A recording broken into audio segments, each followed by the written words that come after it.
ఈ రోజైతే చలిమంటలయితే యేసాము పొద్దున్నే.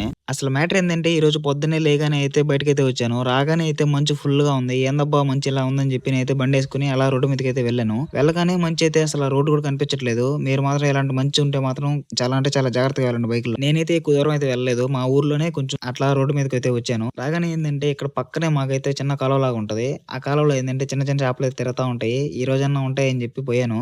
వెళ్ళగానే అయితే ఒక చేప అయితే కనిపించింది. చిన్న చేప చూడండి మీరు ఎలా ఉందో చాలా బాగుంది కదా! వీడేంట్రా చలిమంటలు అని చెప్పి చేపలు గీపలు చెప్తున్నాడు అనుకుంటున్నారా? కాదు. అసలు మ్యాటర్‌కి వస్తాను ఇప్పుడు. అలా నేను చేపలైతే రికార్డ్ చేసుకుంటా ఉంటే మా అన్న వాళ్ళైతే వచ్చారు ఈ లోపల. రాగానే అయితే వాళ్ళైతే చలిమంట అయితే వేస్తా ఉన్నారు చూడండి మీరే. ఇంక నా వాళ్ళైతే చలిమంట ఏయడానికి చాలా ట్రై చేస్తా ఉన్నారు. అదైతే ఆరిపోతా ఉంది చూడండి మీరే. ఇంక నేనేం చేస్తామని చెప్పి గడ్డి తెచ్చారు. గడ్డి ఒకరంతా తాటేకేసి మంటేస్తే అప్పుడైతే మండిందది. ఇంక అలా మేమైతే చలి కాసుకొని ఇంటికైతే బయలుదేరాము. నాకైతే కాలేజీ టైమ్ అవుతుందని చెప్పి నేనైతే వచ్చేసాను. వాళ్ళు మాత్రం అక్కడే ఉండిపోయారు. ఓకే ఫ్రెండ్స్, వీడియో నచ్చితే లైక్ చేయండి. ఇలాంటి మరిన్ని వీడియోస్ కోసం మన ఛానల్ సబ్స్క్రైబ్ చేసుకోండి. బై ఫ్రెండ్స్, నెక్స్ట్ వీడియోలో కలుసుకుందాం.